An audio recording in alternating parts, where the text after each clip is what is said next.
Why does our life change as we get closer to our true self? A person cannot keep what they possess hidden until the afterlife.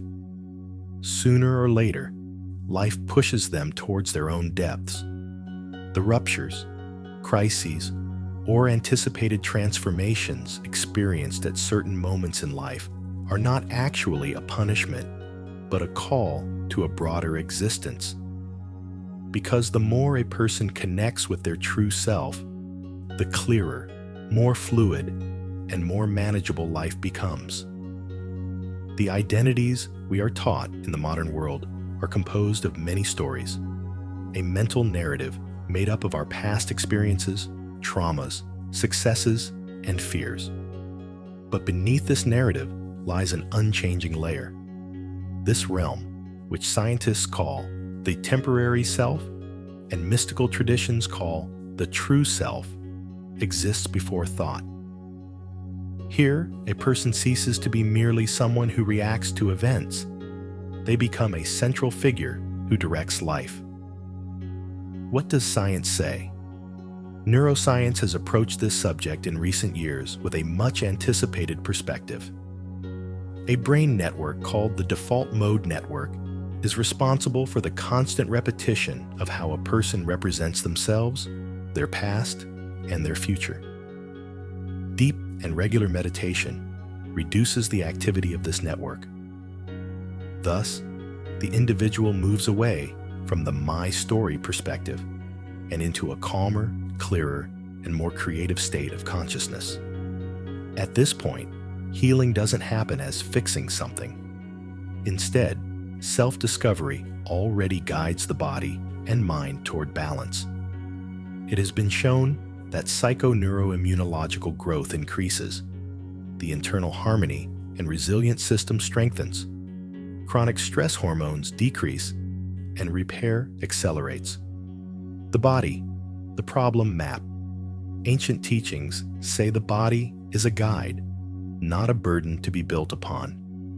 While modern medicine focuses on preventing change, holistic approaches ask, does this manifest itself in the distribution of this experience? Because the body doesn't hide the truths contained within the mind. Suppressed emotions, unresolved internal changes, and disorientation create areas of tension in the body. As Bessel van der Kolk, a leading figure in trauma research, emphasized, the body remembers what the mind forgets. Therefore, true transformation begins with the question, why did this desire arise? Not with the question, what is appearing and manifesting in me? But with, what is appearing and manifesting in me? In this perspective, there are no boundaries like heaven and hell, only transience and healing. Why is the order of soul, body, and mind important? Modern people often sit in the wrong place. They see themselves as a mind filled with a soul. Yet both the Eastern formula and contemporary studies of consciousness say this: a human being is a consciousness manifesting in the body. When this perspective changes, the order also changes. First the self-standard, soul, then the changing perception, and finally the mental interpretation. The mind is focused on survival. It seeks out threats and tries to control them. When the mind takes control, the person cannot consistently produce solutions and deepen their understanding. However, when they learn to listen mentally, they discover the language of a deeper order within the body. Here, Albert Einstein's frequently quoted saying gains meaning. You cannot solve a problem with the same level of consciousness that created it. Wisdom, experience, not knowledge. Old traditions classify knowledge. One is transmitted knowledge, books, theories, speeches. The other is experiential knowledge, inexplicable, only experienceable. Modern science now accepts this. The deepest insights into consciousness come not from measuring instruments, but from direct experience. Carl Jung says, "Enlightenment is not achieved by dreaming, but by fixing one's eyes on it." This state of consciousness arises not from superficial knowledge, but from a deep stillness. Inspiration comes not from chaos, but from personal silence. The result, remembering. But the purpose of the journey is not to become a better version of oneself. The purpose is to remember what already exists. Human life tires of trying to understand it, but human life becomes clearer as you live it. As you get closer to your true self, choices become less difficult, simpler. Without the effort of healing, healing becomes a side effect. Life becomes a space for expression, not a struggle. And perhaps the most fundamental thing is this. Ultimately, a person surrenders not to becoming something else, but to what they already are. When we can communicate with energy, life ceases to be merely a managed space. It transforms into something far more vibrant, far more productive. This is where what uniquely exists within each of us emerges. Emerson's words illustrate this perfectly.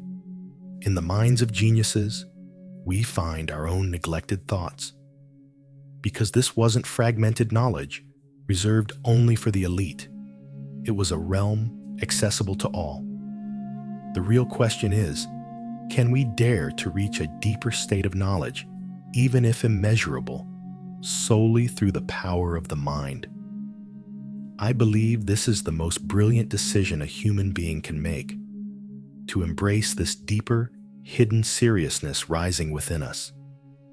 Sometimes this is even more than our trained minds know. We are taught ways of thinking that narrow our limits. We continue to revolve within the same circuits.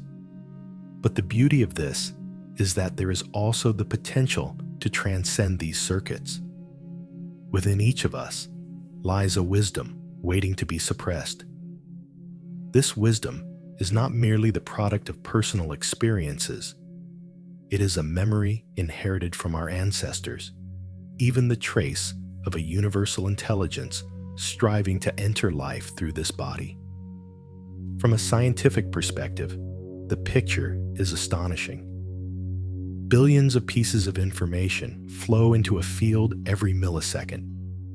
This field maintains order through toroidal motion, and we call this reality.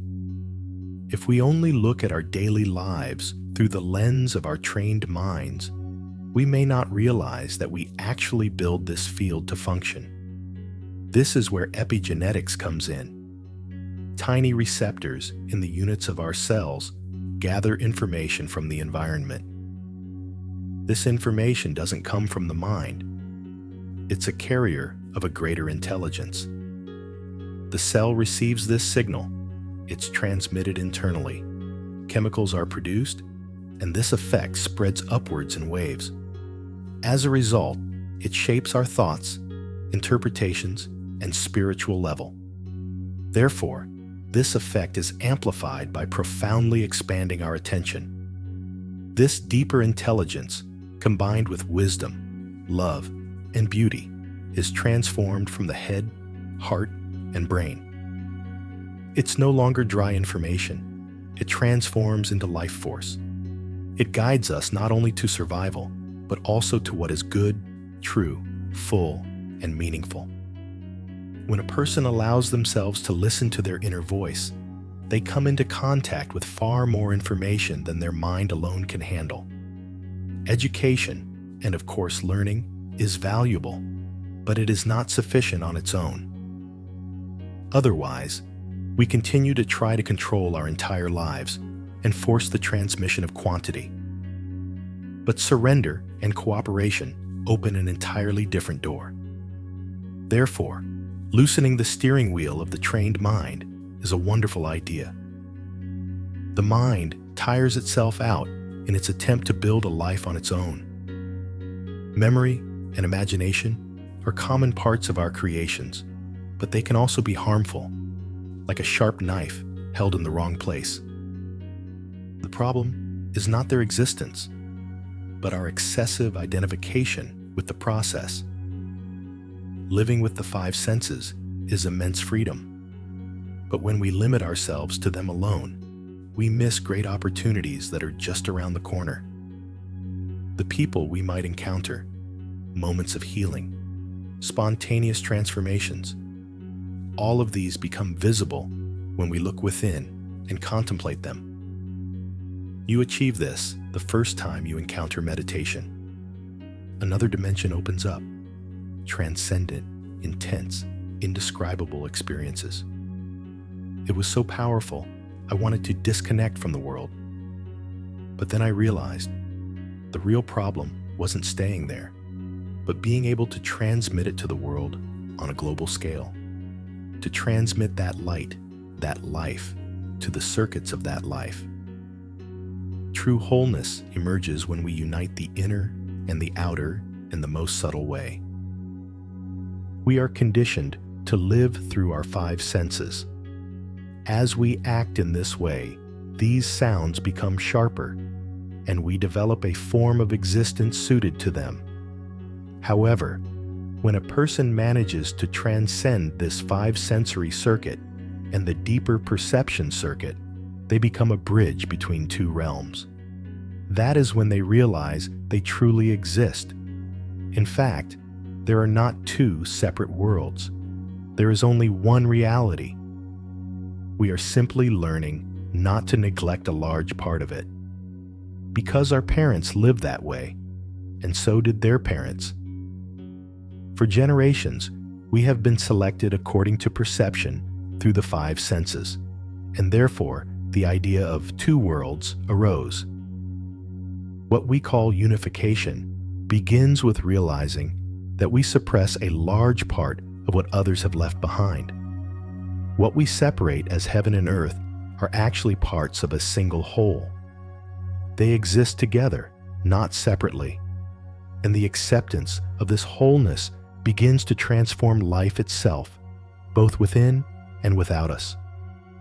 A large part of this journey consists of the unification of two things: becoming aware of a deep hiss and integrating that awareness into life.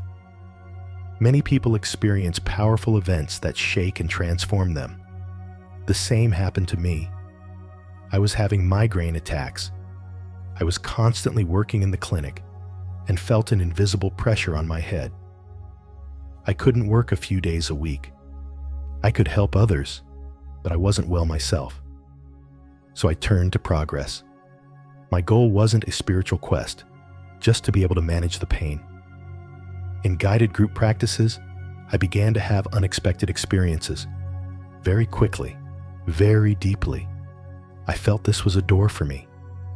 In the third experience, I opened to a unique dimension. The world was very far away, small, like a marble. I wasn't just a body. I was a state of pure light. The light I contained within was infinitely brighter than anything I had experienced before. I didn't want to escape. There was no fear. It was a state of complete peace and freedom. I could perceive everything at once. In the distance, there was a pink and iridescent horizon. My breath expanded this horizon. I recorded this. This light passing through me was transforming into love and reaching the world. The deeper I breathed, the more light streamed in. This consciousness began to manifest. What I had lost most was this. I had always been here. This was my true identity. Life in this body was a continuation of this consciousness. There was nothing missing. There was no task to complete. There was no being in another state. Everything was already whole and sacred, and this is the regime. We are all like this. One of us is a light, being shaping consciousness. This experience was just a reminder of that. When I opened my eyes, my teacher was looking at me. I knew what I had experienced. I had been asked to do many things, given difficult tasks. At one point, I was completely exhausted and out of control. I put the list aside. "Let it be," I said. At that moment, for the first time, we truly made room for ourselves. I sat down. I connected with meditation. I connected with the qualities of the songs. And instead of running away, I chose the options within myself. What happens when consciousness awakens? Experience, science, and human potential. I knew what was happening today, but I also knew that day would come. His son was completely innocent. Perhaps it wasn't a religious matter, but a profound surrender. There was something inside me, something I couldn't name, but it was calling me powerfully. I wasn't ignoring it. I wasn't trying to open myself to it. I stayed that day, and the hymns began to become a part of me. And that's when the great breakthrough happened. From what I later read, the mental model had cracked enough. The system had loosened enough to relinquish control. And instead of resisting, I surrendered to what was forcing me to move forward. This is often where what we call awakening begins. Weeks, months, years passed after this experience. But the real change had led to a transformation far deeper than the question of, according to what? How did this happen? Why did it happen? Is it repeatable? Can it be shared with others? At this point, what happened was no longer just a personal experience. Something discovered somewhere had transformed. It first appeared in individual meetings with clients, then in groups, seminars, invitations. And in this process, it transformed from an individual story into a global dialogue. But there is a very important difference here. In these kinds of experiences, what really matters is not the experience itself, but how it is integrated. Because what integrates the experience becomes a memory belonging to the mind's collection. The person either turns it into an achievement, a goal to be reached, or an elaborate story for the ego. But these experiences are not for reaching. They are for people. Many great thinkers have expressed this very clearly. Carl Jung says, if you don't become what remains in the subconscious, you live your life as if it were fate. William James says that mystical experiences are a natural capacity of the human mind. On the other hand, Einstein emphasizes that intuition is not the servant of reason, but its source. The expectation is that such transformations usually occur when there is no quest. I wasn't seeking enlightenment either. I didn't care about an extra realm, a spiritual goal, or a mystical identity. I just wanted my headaches to go away.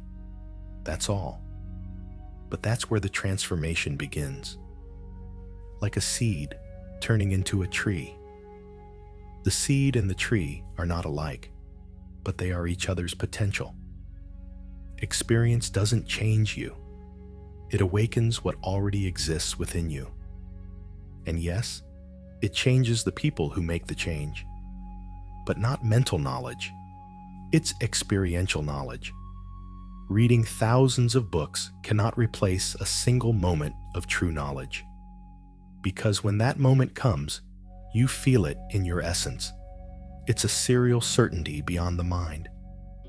As the oracle in the Matrix says, you know it in your essence. That's why the working conditions and practices of these kinds of experiences in our lives are vital. Meditation, breath work, temporary experiences. These are not ends in themselves, but paths. After this experience, I realized the experience itself didn't change me, but it activated a power I wasn't aware of. Energetically, the system began to shift. Not only my headaches, but even my scoliosis began to transform. During meditation, my body moves involuntarily. Things that rotate, things that remain still, things that open up. At first, I didn't understand it, but gradually you realize This was a realignment of growth. The trauma, stress, and repressed experiences we live through today are stored not only in the mind, but also in the body. Bessel van der Kolk clearly stated this years ago. The body is the record keeper. In states of deep consciousness, when the nervous system, guided by breath, relaxes, the body begins to return to its own balance. The spine, muscles, fascia, everything realigns. This is not a mystical claim. Neuroscience and somatic therapies confirm this today. What I experienced was also special.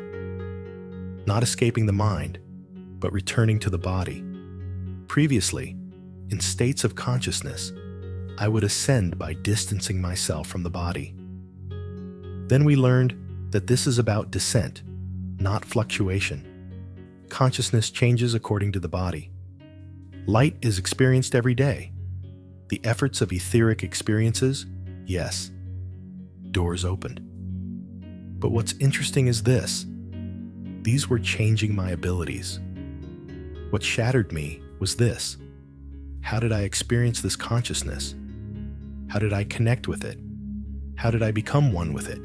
How did I listen to it? True transformation begins here. Perhaps its most important structure is this. These experiences are not special. They do not belong to the chosen ones. They are a natural human capacity. However, control eliminates the need for memory. Surrender makes this possible. Today, clearly change what you are not following. What happened that day was not a miracle. It was a memory. And it's possible for all of us to forget it. Connecting with the body, the embodiment of consciousness. My life continued like this for a long time, until my privilege began to focus on connecting consciousness more deeply to the body, bringing it down, lowering it, instead of holding it up. It was at this point that the body space began to adapt to this dimension, this perfecting arrangement.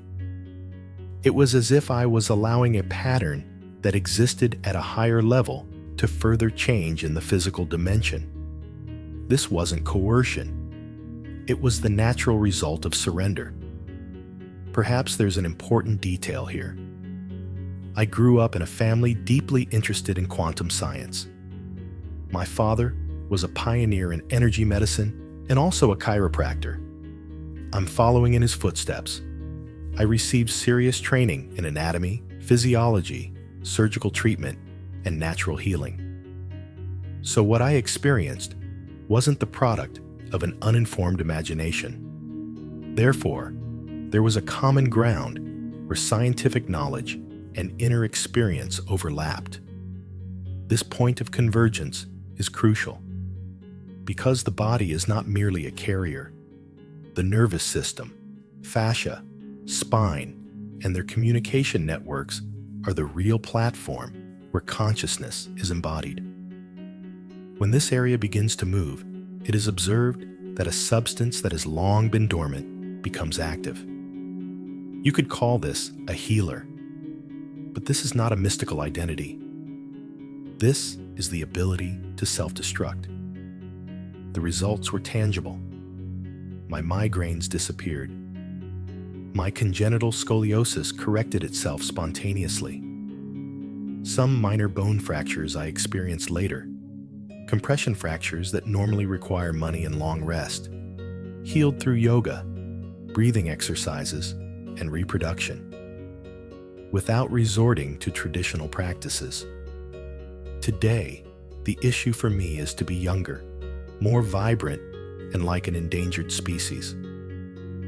But the fundamental difference is this. In this environment, I don't want to keep everything to myself.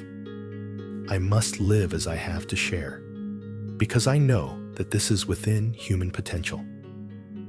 Here's where the problem changes.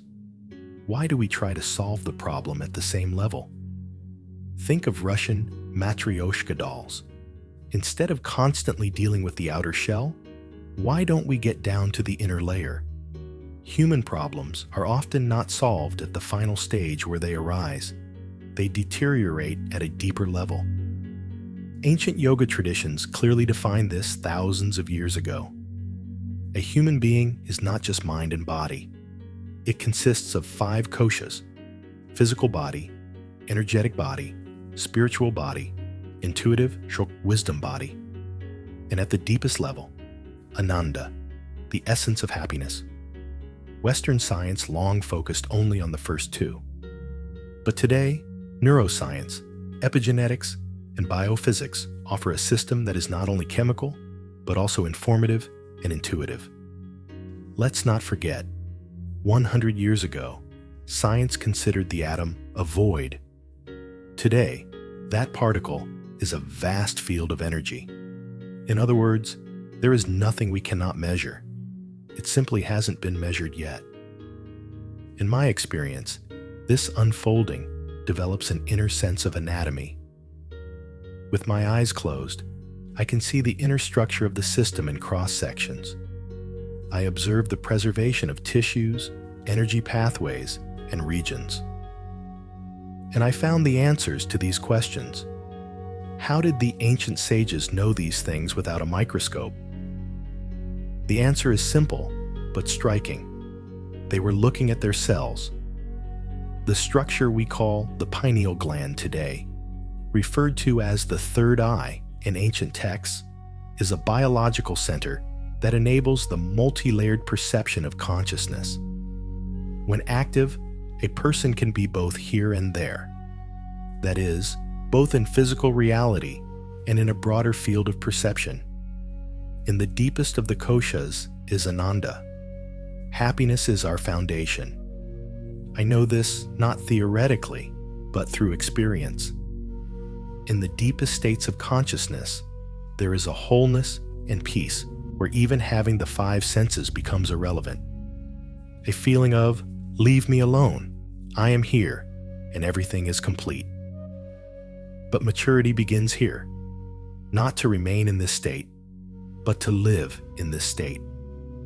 Because true integration is not to escape consciousness from the world, it is to bring it down to the world. And when a person does this, they not only heal, they become the person they are meant to be. The hidden system activated the moment. You remember, man often lives only through a physical body, reflexes, and survival.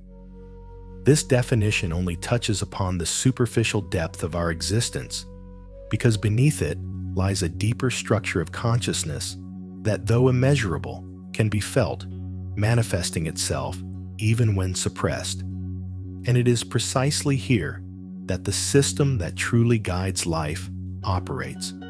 Modern science can measure heartbeats, brain waves, and how their distributions are renewed. But it cannot directly measure the pure form of existence, the silent consciousness before thought formation. However, man can experience, recognize, and even cooperate with this state. This is precisely where what we call the hidden system comes into play, the moment you remember. When we remember, we are not talking about the past. We are talking about understanding who you were before thought, the previous state of reaction, the existence before the production of fear. Because when a person identifies only with their survival-focused personality, perceiving the world as a constant threat, programming itself, and even its consequences are features of this war system. But at a deeper level, there is a consciousness that knows this war is unnecessary. A simple example suffices to illustrate the interaction of these elements. In the international world, the spread of a perceived threat automatically causes muscle tension, accelerated breathing, and activation of the defense system. This is the survival instinct. But at the same time, there is also a part of you that can observe these reactions from afar and say, this is something that could scare my body.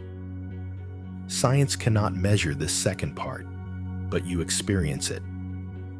This is precisely where what we call frequency comes into play. Thought, emotion, and pure reality are not on the same frequency. It's like having different channels on your radio at the same time, but you can only listen to one.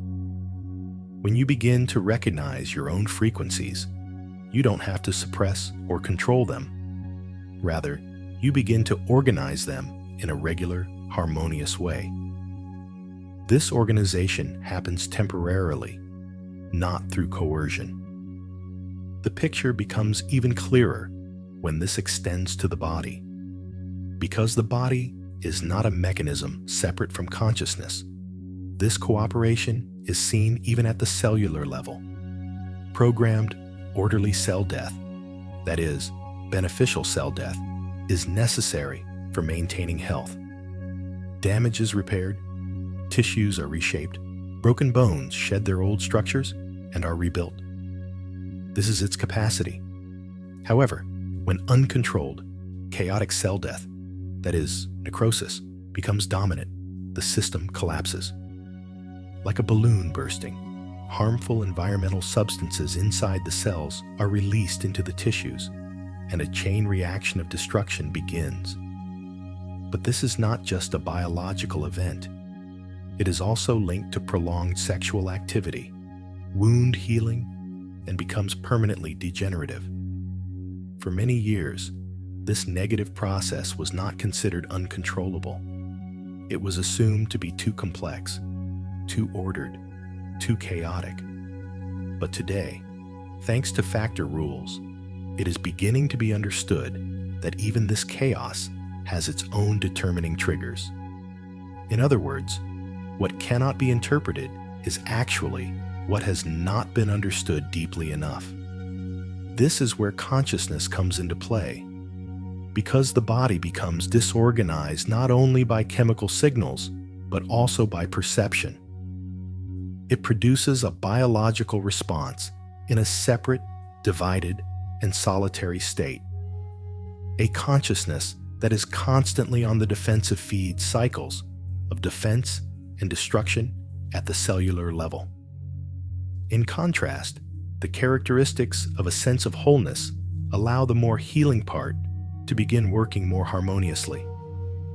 We see this not only in theory, but also in daily life.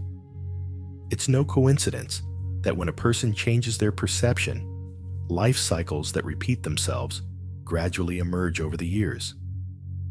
This is because people try to maintain balance by clinging to established patterns.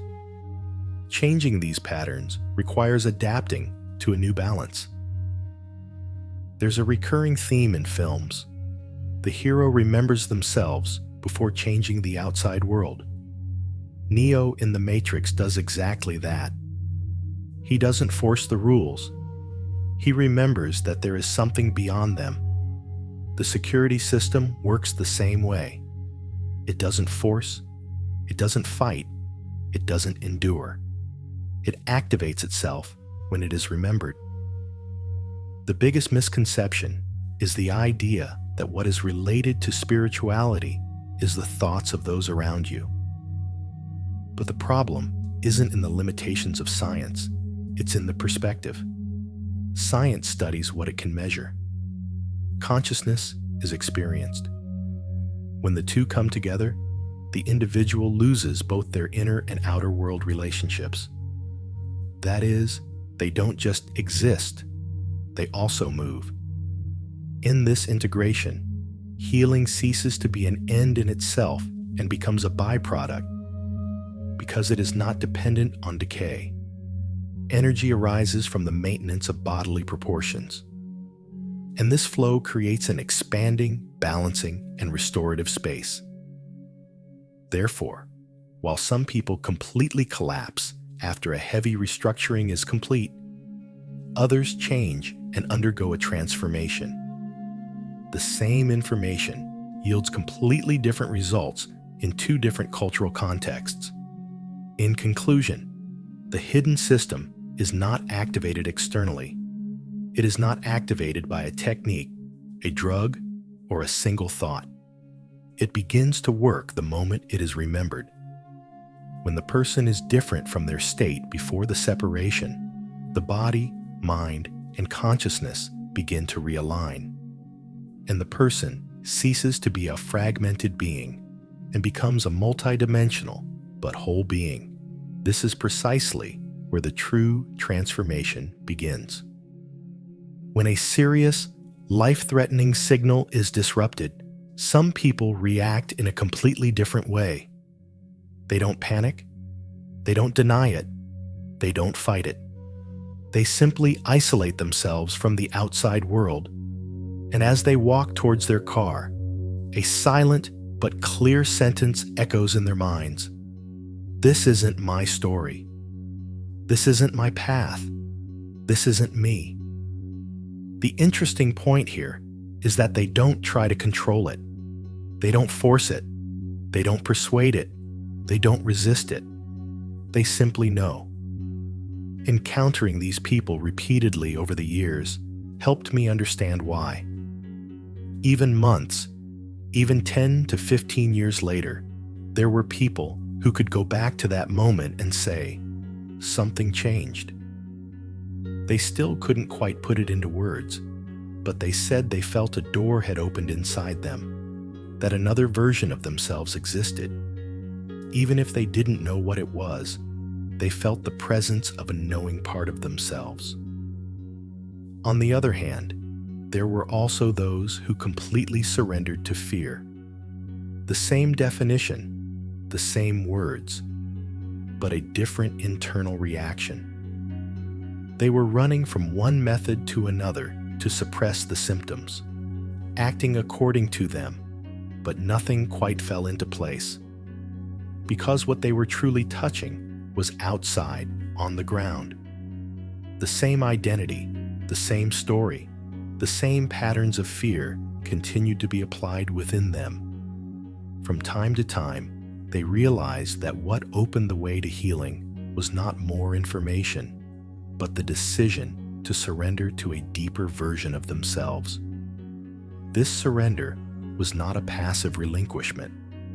Therefore, it was a step towards a layer they had previously been aware of, even towards life itself, a realm they couldn't explain mentally, but which they found stability in as they experienced it. Once they entered there, they slowly began to relinquish some of the identities, beliefs, and even self-concept narratives they had maintained for years.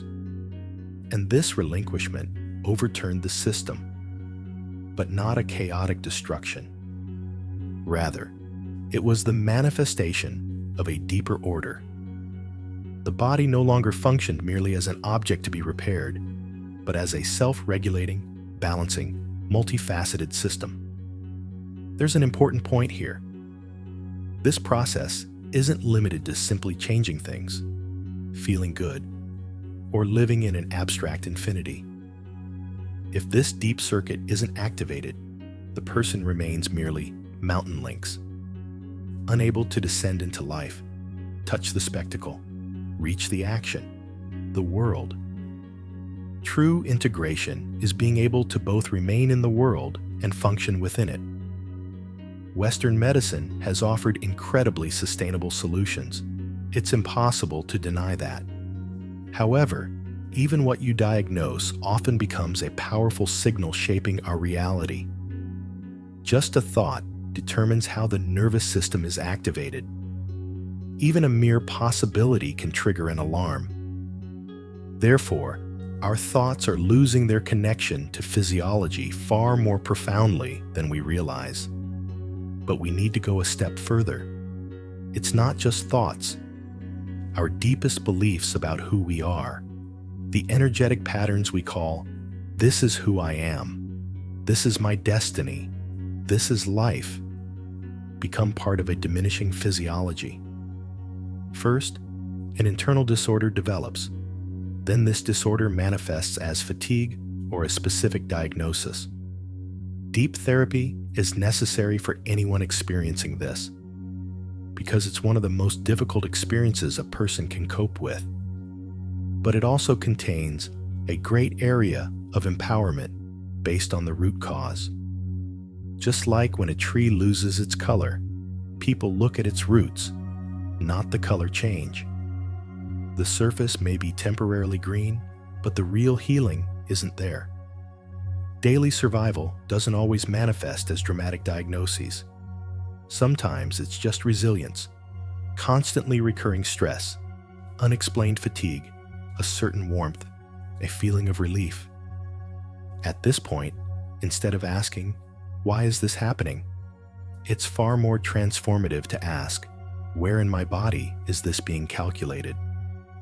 Because the body holds the stress of everything in a specific area. When we are overwhelmed, tired, confronted with information stemming from fear, or constructing a scenario for the future, the energy analysis is interrupted at certain points. It's like falling into a pothole on the highway. The energy wants to flow, but it has to because of this pothole, and we begin to live our lives constantly revolving around these centers. This hidden system kicks in the moment we remember it, not by forcing it, not by forcing the solution. Let the computer work. Then the body, mind, and consciousness begin to realign. And healing, a deviation from a goal, becomes a natural outcome. That's why some people aren't actually running away when they slam that door. They're simply following a truth deep within them, not yet put into words, but felt very clearly. This isn't my story. And sometimes, the details of every change in a person are precisely that one thing. The problem here isn't the energy itself. The problem is the amounts of energy that need to be monitored as they increase. A healthy life system begins at the tailbone, rises through the central canal along the spine, reaches the brain centers, and is then distributed back throughout the body. This flow is continuous, rhythmic, and cyclical. This is experienced like a breath story. The breath peak program is received, begins to be released, enters at the tailbone level, and moves upwards again. The energy condenses from top to bottom, makes contact with the earth, and then rises again. This is a continuous process of recycling. Life force repeatedly enters the body, takes shape, and rises again. This toroidal drainage, this expansion, is the main working system. All systems, immune, digestive, respiratory, and circulatory, are differentiated manifestations of this fundamental energy cycle. Therefore, if we want to move to a higher functioning consciousness and way of life, the increased energy needs to flow in the right direction. When the energy reaches the brain and the higher brain centers, the person's relationship with life changes. A more sharing, more communicative, more inclusive state emerges. The individual begins to express themselves not merely as a surviving being, a functional entity, but as a consciousness creating meaning on this planet. That is the ultimate purpose of this system. However, it becomes clear that life can only last for certain periods, and we close our hearts. When failures hinder confidence, when we don't cause destruction or follow our capacity, and we pay the price, some doors in the system close. These closures cause energy to rise. When energy encounters closed circuits, it doesn't rise smoothly. It fluctuates. And this fluctuation creates a distortion in the field. When you look at the world from a distorted field, a distortion in reality occurs. Everything seems against you. No one understands you. The burden is always on your shoulders. These inner monologues are actually a continuation of the distortion in your field. Therefore, transformation doesn't begin with delving into the mind and blaming with glances. Why am I like this? What's wrong with me? Instead, a much simpler but much more powerful question is asked. Where in your body is this located? Do you feel a looseness in your chest? A lump in your throat? Tension in your stomach? Or is nothing clear? You just need to fill in the blanks with where. Because the mind, body, and breath are actually one system. They just operate at different frequency speeds. When you ask the mind a question, the answer appears in the body. Your attention simultaneously shifts to the throat, heart, or stomach. Because one of these centers represents a different consciousness. The thing to do is not to solve the problem. It is to anchor the consciousness in that area. Therefore, one of the fundamental principles I teach people is this: the natural orientation and communication of the mind within its own order. To stay there without suppressing it, without running away. By very gently activating the muscles in that area and distributing the breaths up and down along the central channel. This young consciousness is no longer circling around that area. It is beginning to enter. It is slowly beginning to breathe in areas that have long been left behind. Suppressed burdens, triggers, and unresolved patterns are beginning to surface for the first time. What we are actually doing is filling in the formations within the system. We are closing the holes through which energy is forced to live. We are stopping the oscillation of the central river. When the field is corrected, the body realigns. This understanding is not new. Thousands of years ago, ancient cultures defined life force by different names. This analysis of life, known as Shishna in India and Hapi in Egypt, was accepted long before modern studies of consciousness.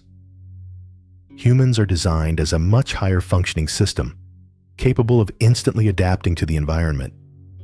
At our core, we are quantum beings.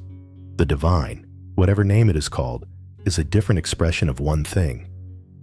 Resistance in the energy system is like a layer in a hose. It is present now, but more power is needed. Think of the body as a vehicle. If the wheel alignment is off, or the lubrication is insufficient, more fuel is needed to travel the same distance.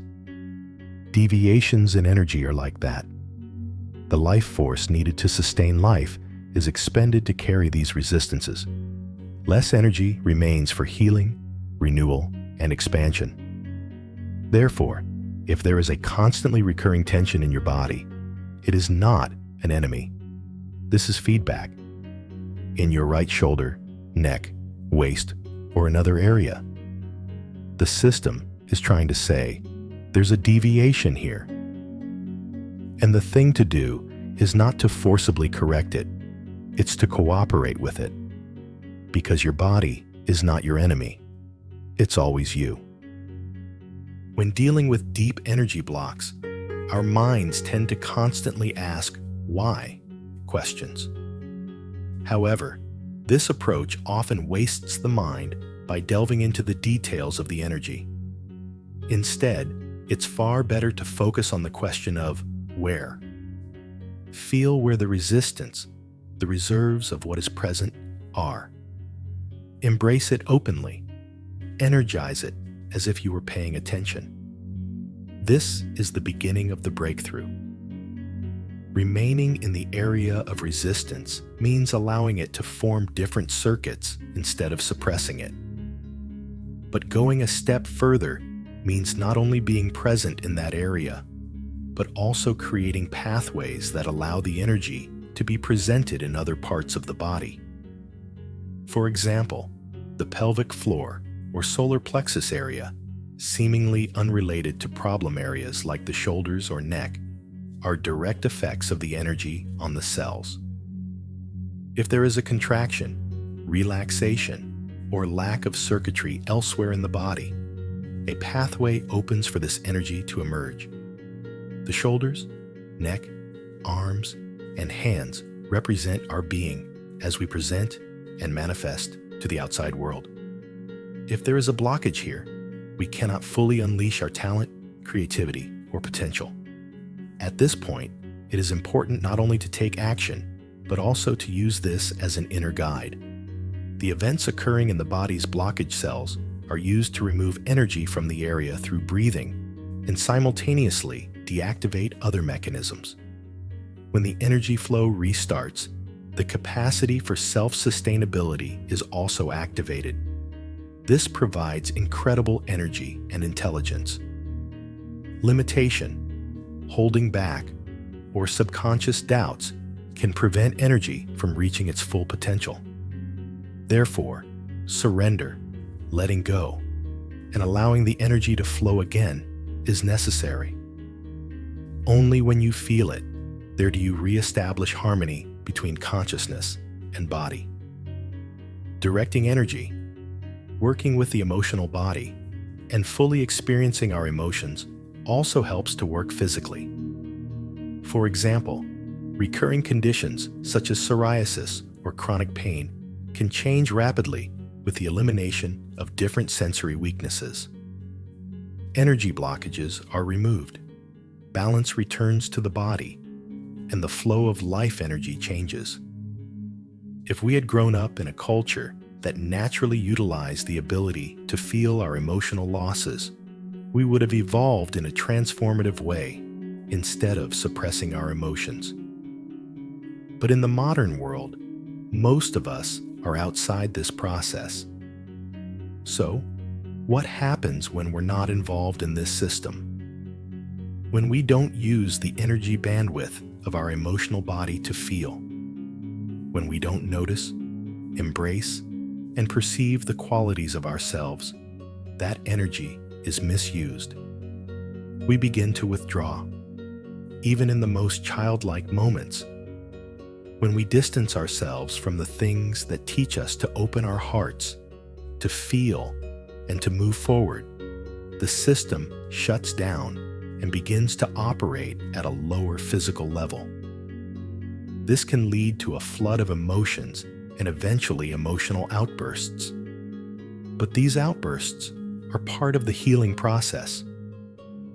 Opening our hearts, feeling our emotions, and even sometimes feeling pity for ourselves is what keeps us going, what allows us to regain our state of healing and joy. The physical discomforts experienced during this process, skin problems, headaches, digestive issues, gradually subside because the energy of our true selves is released and the body reflects it. This is also true for some young individuals. There is an energy data system in our bodies.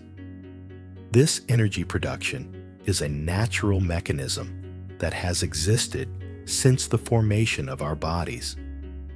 Paying attention to what is read throughout the day, observing where energy flows freely and where it is blocked, allows us to increase our ability to improve ourselves. For example, notice the sensations that arise in your body when you are excited, when you say yes to an invitation, or when you want to try something new. Distributing these sensations like a repertoire is like creating a library to record yourself and your energy data. Therefore, in moments when life leaves you behind, you can allow yourself to experience the energy in the area you desire. Allowing the flow, allowing the energy, and being in harmony with the body allows us to engage in projects and experiences that nourish both ourselves and others more. But this is not just a healing process.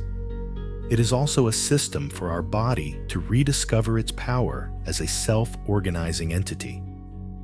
Like the balance of yin and yang, letting go allows us to reclaim our inner strength. The parasympathetic nervous system manifests itself and plays a critical role in restoring balance. When this system is activated, the body's natural healing becomes possible, and inspiration, intuition, and the like emerge from the past. If we knew that the appropriateness of design was harmonious and that our starting point was already in balance. The only thing that would need to be changed for healing would be unconsciously perceiving things that are not sick. When we are completely identified with the mind, we are alone and burdened with responsibility. In this space, the mind, body, and breath become servants of the work, and the scope is transferred to us and to a greater purpose. When we acknowledge our judgmental, fearful, or angry sides, we allow our mind, body, and breath to be represented and rebalanced. At alpha rates, this provides the details of our inner wisdom and intuition. Our body is naturally designed to heal. This process works automatically when we don't stress it. The important thing here is to harmonize the mind and everything else with the breath. Our thoughts and perceptions are a result of our breath. The depth of our breath, the way we breathe, and even how we use our nostrils all affect the parasympathetic and sympathetic systems. Correct breathing allows for a holistic analysis of the entire body and has a profound impact on both our mental and physical health in the initial stages. The problem is that in modern culture, the mind is suppressed and body awareness is hindered. This prevents the natural increase of energy and reduces healing. The importance of global breathing and mind-body harmony. Breath not only ensures our survival, it also builds a bridge between our mind, heart, and body. People often hold their breath, forgetting to breathe from their abdomen, which hinders their energy and mental and emotional balance. The expansion suggestion is a global breathing practice in the style of breathing in from beyond the body and breathing out from the distributions of the body. This is done by bringing the breath down from the crown chakra, brain center, to the heart, throat, and abdomen.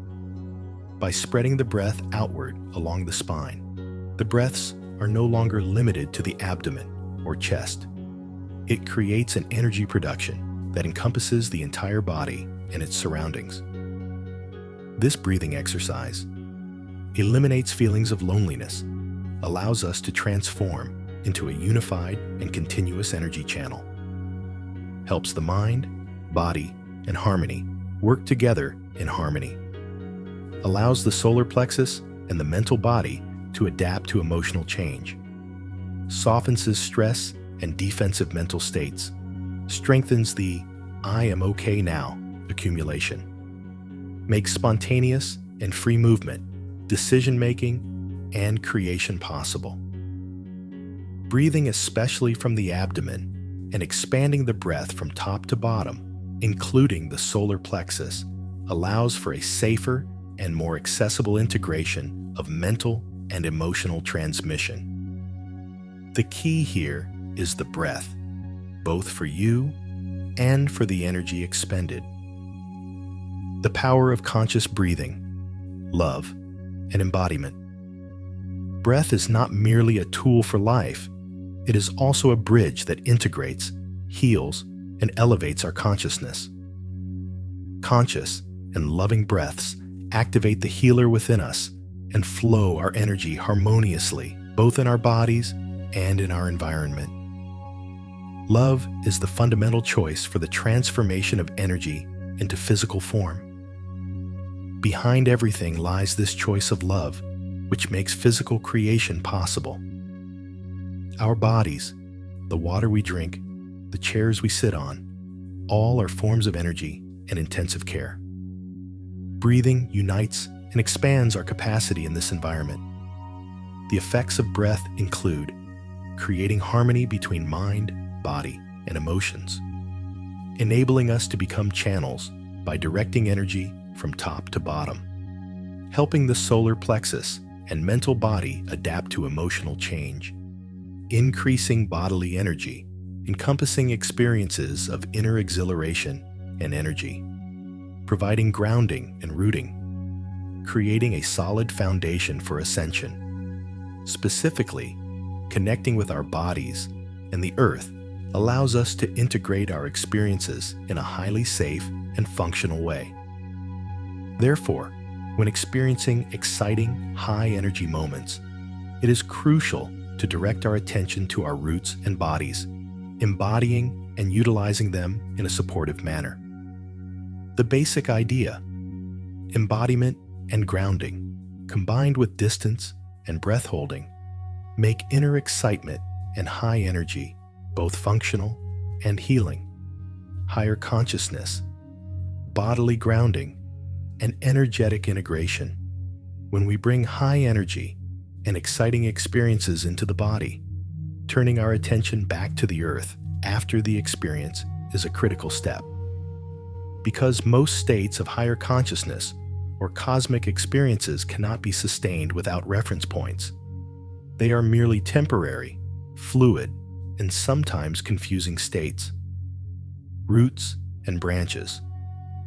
Like Dante's tree, our roots go deep while our branches rise. The stronger our bodily roots, the greater our capacity to embody and integrate high-frequency states of consciousness into our daily lives. Grounding isn't just about experiencing something. It's about integrating it in a functional and safe way. The body's role. The body uses its functionality as a field to receive high-frequency products. When higher states of consciousness are brought down to the body, the nervous system is balanced. Mental and emotional burdens are released. Anger, fear, or past traumas become unsustainable at this frequency. Areas such as the cerebellum, amygdala, and hippocampus can now float in the high-frequency energy, and the limitations of the past and the integrity of existence are rebuilt. Breath and energy circuits.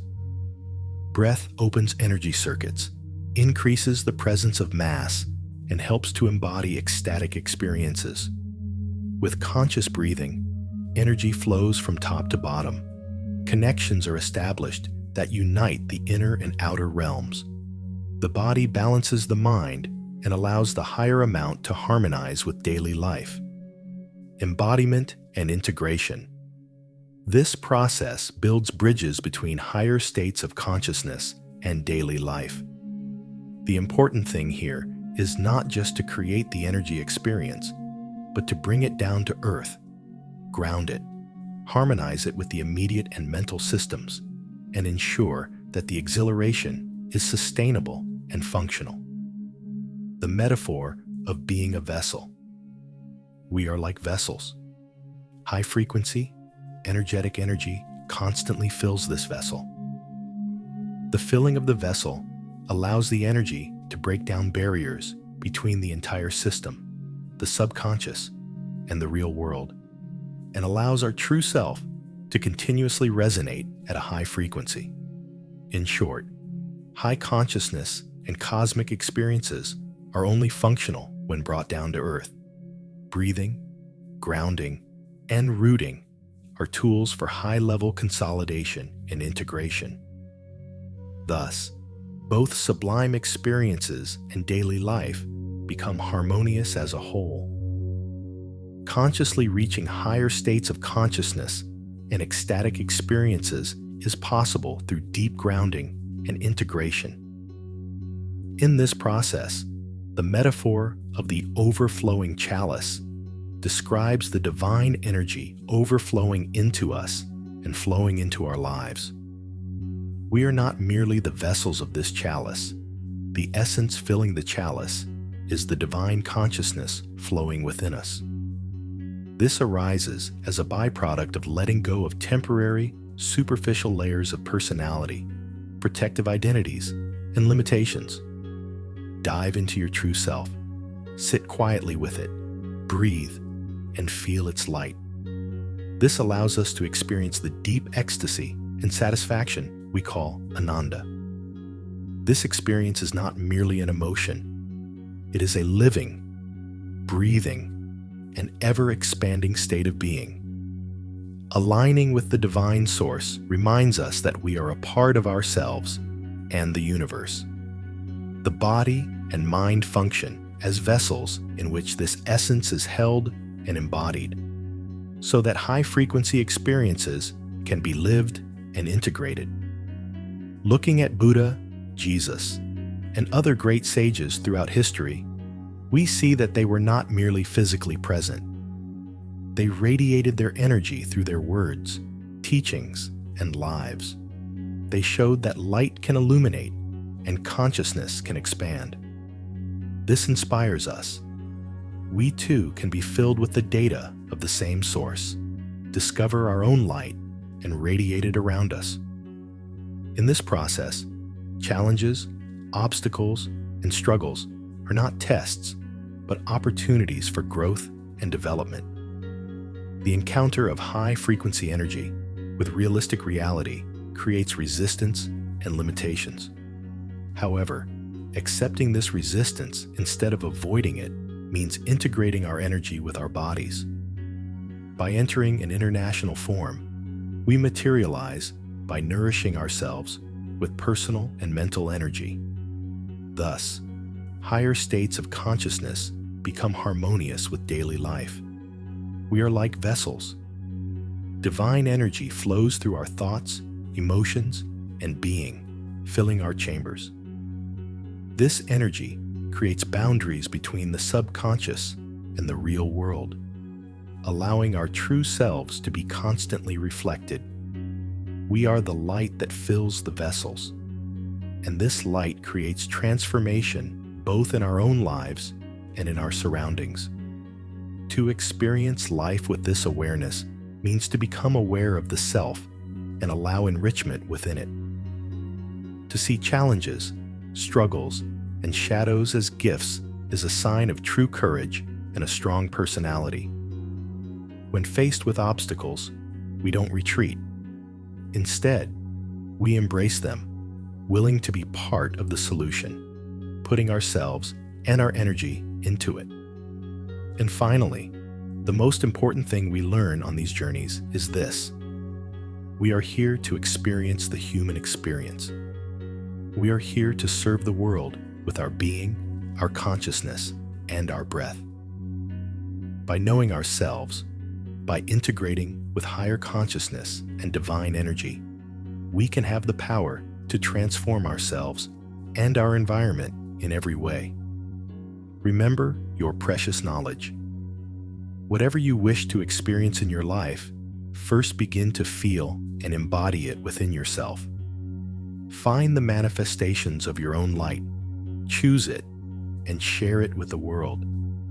Because you are not just a vessel, but a flowing, breathing, expanding essence. And this essence can make life deeper, more meaningful, and more inspiring.